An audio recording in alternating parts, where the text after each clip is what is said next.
Folks, in this short video I'm going to show you, or I'm going to give an example of one people's worldview, or my best understandings of it, because understanding a people's worldview takes years and it's a bit of an art more than it is a science. If you're wondering why my voice is husky, I think it's probably some of the pain-killing medications I'm taking, so don't worry about that. So this is based on some work I did, or an article I wrote based on research I did back in the, I guess the late 90s, early 2000s. Yeah, and then some thinking I did later on, still later than that, about the people we worked with. We went to Turkey and we were there for a few years, and then across the border in Bulgaria among both village Turks, but also another people group who spoke Turkish. So anyway, this is my best guesses at, based on other literature as well as my own observations of that deepest level of culture, worldview, the deep assumptions that the people hold about reality, their maps, their mental maps of the world, including themselves. So the first thing that I think is important in Turkish worldview is the dichotomy between male and female. Obviously that's true of every culture, but it's particularly strong among Turks. Who am I, male or female, is a key question for Turks. It affects the core of the Turks' being and their whole outlook on life. Boys and girls' identities are strongly reinforced from very early on in their lives. The worlds of male and female they're almost like different worlds. The male one is public, outdoors, there's freedom, they're out in the tea houses and out in the workplace, obviously, and they have, they're seen at least to have power in the public space. And the female world is more private, indoors, restricted, confined, and gossip, not meaning negative. I'm not talking about it in a negative way, but just talking about people and their lives, done in the setting of homes and families. Inside is the world of the female. Now this is Turkish village worldview, and it's a bit stylized, and of course as time goes on there's culture change, so there are women who work outside the home, but this is I would say this is the traditional Turkish village worldview.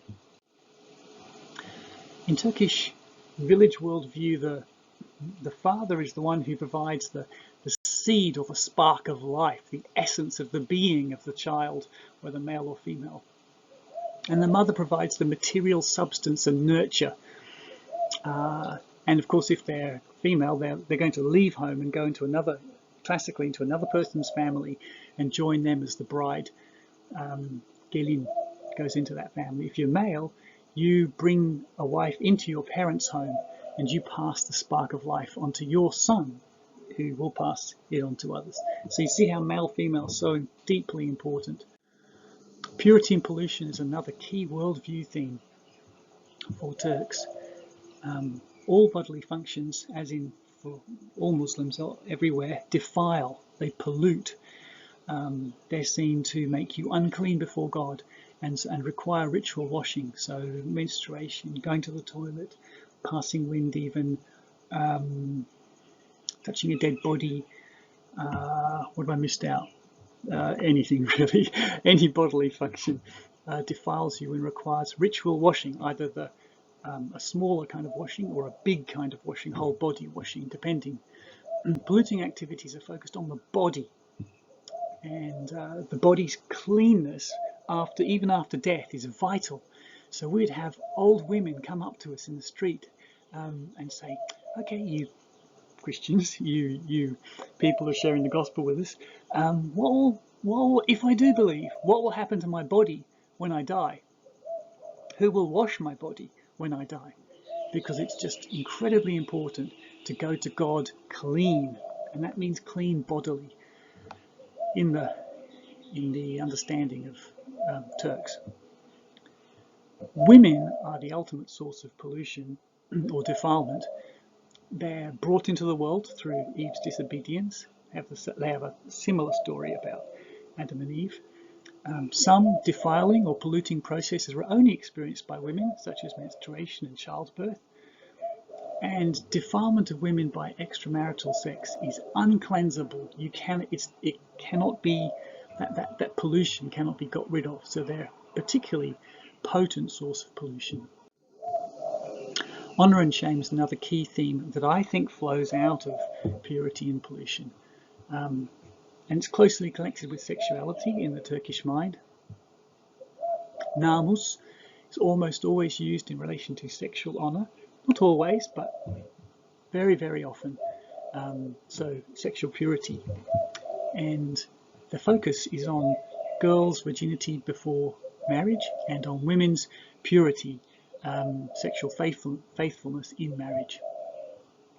Male honour is therefore most endangered by women who, if they're unruly, if they break out of the boundaries of purity before marriage and purity in marriage, bring defilement and therefore bring dishonour on the man who's supposed to be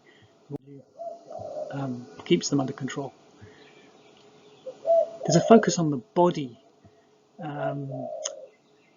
in Turkish worldview, I think, and the eyes are the most frequently mentioned part of the body. So if you look at a Turkish dictionary, you'll see pages and pages and pages of entries under göz or eye. All of the different verbs that you can form, all of the different sayings that are formed from the word for eye. Gaze is a powerful extension of the body. A desiring look can defile a woman. An envious look can cause harm. Smells are a key extension of the body as well. I won't go into that, but I think that's part of Turkish village thinking. There's a strong concept of inside versus outside that runs through the whole of Turkish village thinking, and perhaps other Turkish thinking too. The idea of inside and outside is central to relationships. Are you in the group or outside the group? Those in the group will receive trust. Those outside the group are automatically not trusted. It's an issue for people coming to faith in Jesus, because the automatic thing is to not trust that other person, to not really believe that they could have become a believer like you have. So building trust in new groups of believers is very difficult. More on inside versus outside. I think we might have got a bit messed up in order here, but anyway, boundaries are clearly marked and maintained. Every household is surrounded by a high wall. Inside is clean, outside is dirty. You can see in some places piles of rubbish outside, doesn't matter, but the inside of the house is antiseptically clean, is beautifully tidy and clean. Time and time again, this man Stephen Kinzer, who wrote a book on Turkey, says time and time again, I have stepped off an ugly or dirty Turkish street, passed through a portal and entered an immaculate and lovingly kept home. The contrast is striking, often amazing, and that's true of our experience as well. Put a lot of stress on us, or my wife particularly, trying to, when you have visitors over, the expectation is that you're going to have a very, very clean, tidy and cleaned every day, swept out every day home, and a special room set apart for visitors, a kind of a super clean room. Bad and threatening things are seen to come from outside the home, outside the village, outside the country at the wider, biggest level. Order, hierarchy, control, another set of themes related to inside, outside. The need for social order comes from the fear of pollution, and most dangerously, as we've talked about, from women. Each arena of life has a male over it who's responsible to protect that arena from pollution and to maintain the boundaries. And as far as women goes, that means keeping them covered and keeping them at home. For the extended family, that looks like finding marriage partners, preferably from the trusted in-group, from relatives or people who are well known, very well known to the family.